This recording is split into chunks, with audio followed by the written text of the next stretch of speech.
Sebelumnya, Assalamualaikum warahmatullahi wabarakatuh. Pada minggu ini, kita akan membahas kedudukan Pancasila sebagai ideologi bangsa dan negara. Di sini, kami dari kelompok 3 yang beranggotakan Atalia Timothy dengan NIM 191206164 dari Prodi Teknik Geofisika, ada Daniel Erlangga dengan NIM 1912058 dari Teknik Geofisika. Yang ketiga ada Desta Rizky Rahmat Safitri dengan NIM 191206154 dari Program Studi Teknik Geofisika.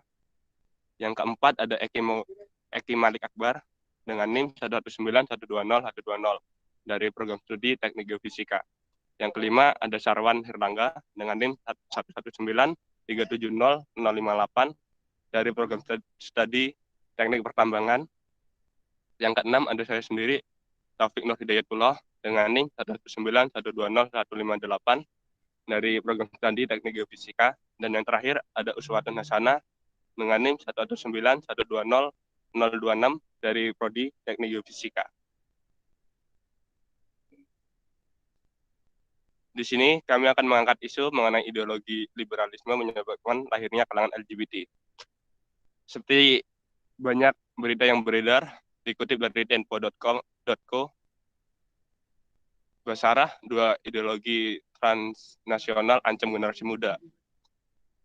Ini diterbitkan pada Selasa 6 November 2018. Terus ada lagi berita mengenai pasangan gay di Aceh dihukum cambuk 77 kali oleh tiga algojo. Ini di post pada Kamis 28 Januari 2021. Selanjutnya ada 7 prajurit TNI di Jawa Tengah terseret kasus LGBT. Ini di post pada Jumat 16 Oktober 2020. Seperti dalam berita itu, LGBT mulai masuk ke Indonesia. Terus untuk membahas isu ini lebih lanjut, mungkin akan disampaikan oleh teman-teman saya. Waktu dan tempat dipersilakan.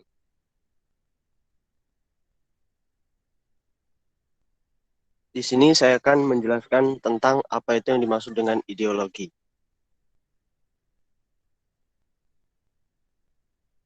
Dari kelompok kami mengambil dari dua sumber mengenai pengertian dan definisi dari ideologi.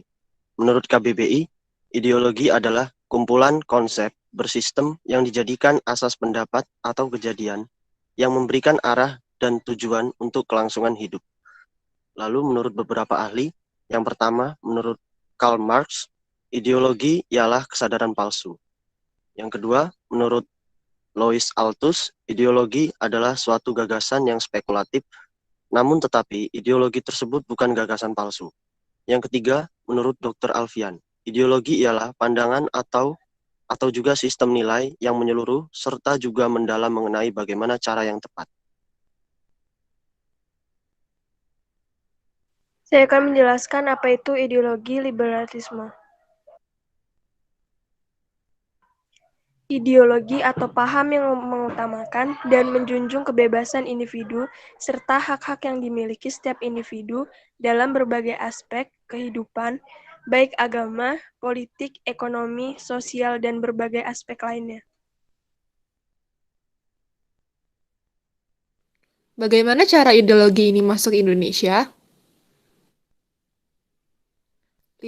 Liberalisme masuk ke Indonesia setelah sekularisme masuk ke Indonesia, karena sekularisme merupakan akar liberalisme. Paham-paham ini masuk secara paksa ke Indonesia melalui proses penjajahan, khususnya oleh pemerintahan Hindia Belanda. Prinsip negara sekuler telah ada dalam Undang-Undang Dasar Belanda tahun 1855 yang menyatakan bahwa pemerintahan bersikap netral terhadap agama, artinya tidak memihak salah satu agama atau mencampuri urusan agama lainnya.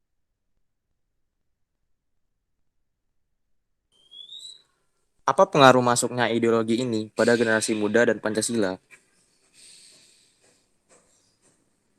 Pengaruh paham ideologi liberalisme bagi generasi muda dan Pancasila adalah perilaku seks bebas di kalangan remaja dan konsumsi narkoba di kalangan remaja. Perlahan namun pasti, generasi muda digerogoti oleh ideologi liberalisme yang dalam praktiknya membonceng kemajuan teknologi. Hal ini bisa terjadi karena kedangkalan pemahaman terhadap ideologi Pancasila. Mengapa ideologi ini berbahaya? Secara sederhana, kaum liberal yang mendasarkan pemahaman kepada kebebasan individu sangat berbahaya, bahkan dibandingkan dengan paham komunisme yang tidak mengakui adanya aturan Tuhan atau adanya Tuhan itu sendiri. Kebebasan absolut, terutama sebagai individu yang menjadi poin utama kaum liberal, dapat mengacaukan setiap tatanan dan aturan serta norma yang berlaku. Demokrasi bagi kaum liberal adalah bila mereka yang memimpin, bila semua aturan sesuai nafsu. Demokrasi bagi kaum liberal adalah tidak adanya aturan atau pembatasan terhadap hak kebebasan individual. Semua orang bebas mabuk, bebas berjudi, bebas kumpul kebo asalkan tidak mengganggu orang liberal yang lain. Tapi bagi orang liberal tidak boleh bebas beragama, apalagi orang beriman yang menjadi pemimpin. Tidak boleh punya moral. Demokrasi bagi kaum liberal adalah hukum Tuhan tidak boleh ikut campur di kehidupan manusia. Bahkan, hukum negara tidak boleh mengikat kebebasan individu. Kalau semuanya sudah tidak ada aturan dan ikatan, apa bedanya kehidupan kita dengan kehidupan hewan? Untuk itulah mengapa ideologi ini dikatakan berbahaya dan dapat mengancam kehidupan bernegara. Lalu, apakah solusi dari permasalahan di atas? Yang pertama yaitu bersikap selektif terhadap setiap ideologi yang masuk. Yang kedua, mencari tahu lebih banyak informasi di luar agar tidak salah mengambil tindakan. Yang ketiga, membentengi diri dengan pendidikan kewarganegaraan, Pancasila, dan UUD 1945. Yang keempat, menanamkan rasa nasionalisme, dan yang terakhir, menumbuhkan rasa persatuan dan kesatuan. Mungkin sekian presentasi dari kelompok kami. Jika ada yang ingin bertanya, silakan bertanya di kolom Google Classroom. Mungkin saya cukupkan. Sekian. Wassalamualaikum warahmatullahi wabarakatuh.